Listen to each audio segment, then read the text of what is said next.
بسم اللہ الرحمن الرحیم۔ ہم نے تناقض کی شرائط پڑھ لی۔ قضیہ شخصیہ میں تناقض کی شرط یہ ہے کہ دو قضیے 8 چیزوں میں متفق ہوں۔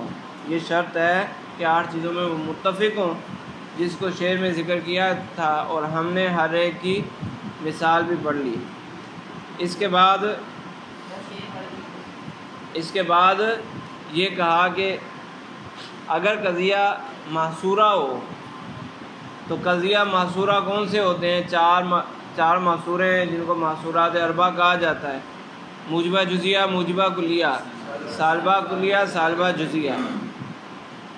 تو ان کے اندر اگر تناقض ہو تو پھر ضروری ہے کہ کلیت جزیت میں بھی فرق ہو۔ ایجاب و سلب میں تو پہلے ہی بتا دیا نا کہ ہر جگہ تناقض میں ضروری ہے کہ ایجاب و سلب کے اعتبار سے دونوں قضیے مختلف ہوں۔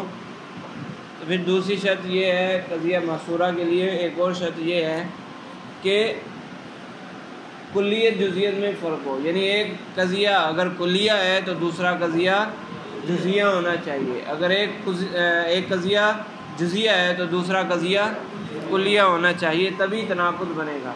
اگر دونوں کلیہ ہو جائیں، یعنی ایک موجبہ کلیہ دوسرا سالبہ کلیہ، یا دونوں جزیہ ہوں، ایک موجبہ جزیہ دوسرا سالبہ جزیہ، تو پھر اس میں تناقض لازم نہیں ہے۔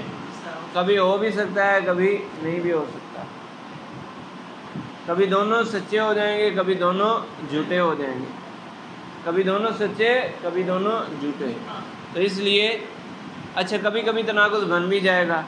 تو منطق کے قواعد چونکہ کلیہ ہوتے ہیں، منطق کے قواعد کلیہ ہوتے ہیں، اس میں شاذ نہیں ہوتا، منطق کے اندر شاذ نہیں ہوتا، تو اس لیے انہوں نے شرط لگا دی کہ محصورات اربع کے اندر تناقض کے لیے کمیت میں اختلاف بھی شرط ہے۔ ایک کلیہ ہے تو دوسرا جزیہ ہونا چاہیے، ایک جزیہ ہے تو دوسرا کلیہ ہونا چاہیے۔ جب دونوں مختلف ہو جائیں گے تو پھر یقینی طور پر تناقض پایا جائے گا، پھر یقینی طور پر تناقض پایا جائے گا۔ جی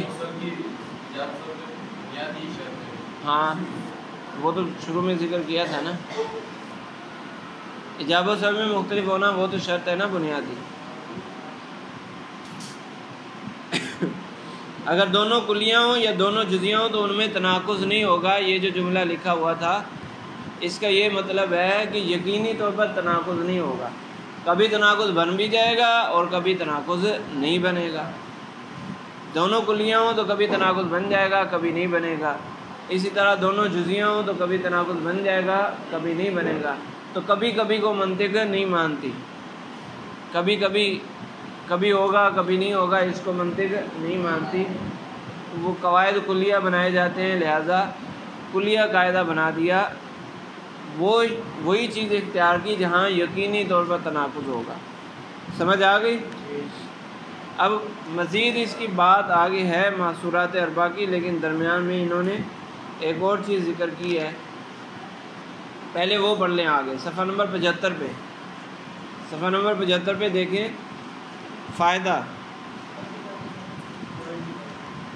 75۔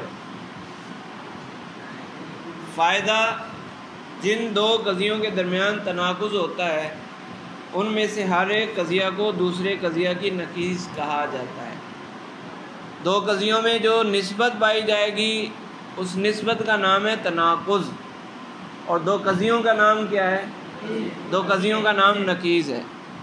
دونوں نقیضیں ہیں، یہ اس کی نقیض اور وہ اس کی نقیض، آپس میں دونوں نقیضیں ہیں اور نسبت ان کے درمیان تناقض والی ہے۔ ٹھیک ہے؟ تو محصورات اربع کی نقیضیں: نمبر 1، موجبہ کلیہ کی نقیض سالبہ جزیہ آتی ہے۔ نقیض بنانے کا طریقہ آسان، نام کے اعتبار سے اگر آپ کو کہا جائے فلاں قضیے کی نقیض کیا ہے محصورات اربع میں سے، تو دو نام، جو محصورات اربع کا نام ہوتا ہے وہ 2 حصوں پر مشتمل ہوتا ہے نا، موجبہ کلیہ، موجبہ جزیہ، سالبہ کلیہ، سالبہ جزیہ، 2 حصے ہوتے ہیں نا نام کے۔ ایک موجبہ اور ایک سالبہ. موجبہ سالبہ ہوتا ہے اور ایک کلیہ جزیہ ہوتا ہے. تو جو نام آپ کو دیا جائے اس کو تبدیل کر دو، اس کا الٹ لے آؤ. جو قضیہ آپ کو دیا جائے، آپ کو کہا جائے موجبہ جزیہ کی نقیض بناؤ، تو موجبہ کا سالبہ اور جزیہ کا کلیہ، تو سالبہ کلیہ. بس آسان طریقہ ہے. تو کہہ رہے ہیں کہ محصورات اربعہ کی نقیضیں، موجبہ کلیہ کی نقیض کیا آئے گی؟ سالبہ جزیہ. جیسے کلو انسان حیوان، یہ موجبہ کلیہ ہے، تو اس کی نقیض ہوگی بعض الانسان لیس بحیوان.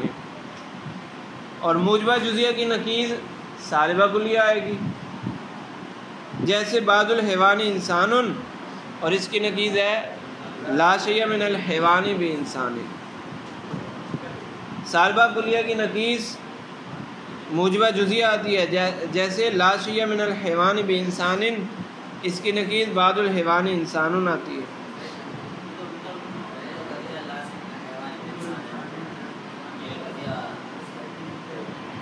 تو بھائی دوسرا دو قضیوں میں سے ایک سچا ہوگا، ایک جھوٹا ہوگا.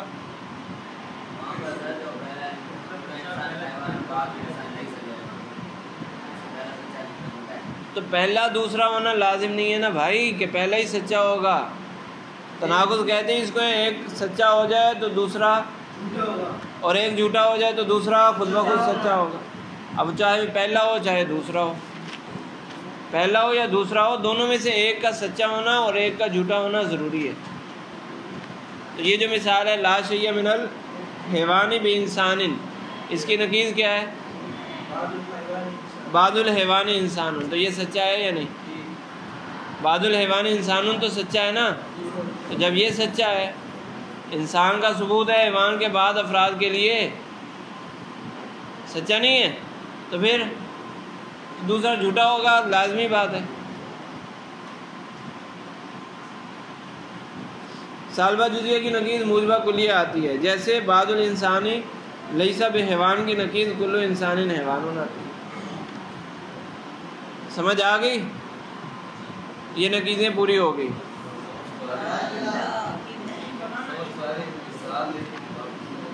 کیوں گھوم رہا ہے دماغ؟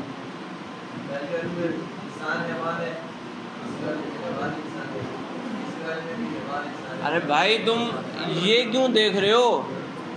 تم صرف یہ دیکھو اس کا ترجمہ کیا بنتا ہے، یہ درست ہے یا غلط ہے. ایک غلط ہوگا ایک درست ہوگا. اگر ایسا ہو رہا ہے تو صحیح ہے، نہیں ہو رہا تو پھر بتاؤ مجھے.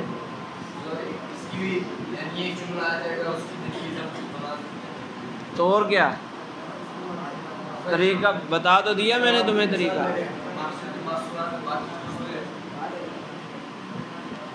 طریقہ بتا تو دیا تمہیں، طریقہ نہیں بتایا میں نے.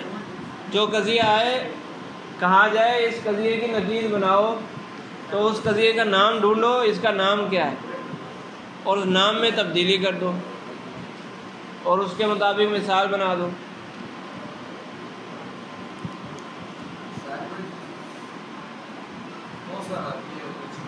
ہاں یہی والی نام.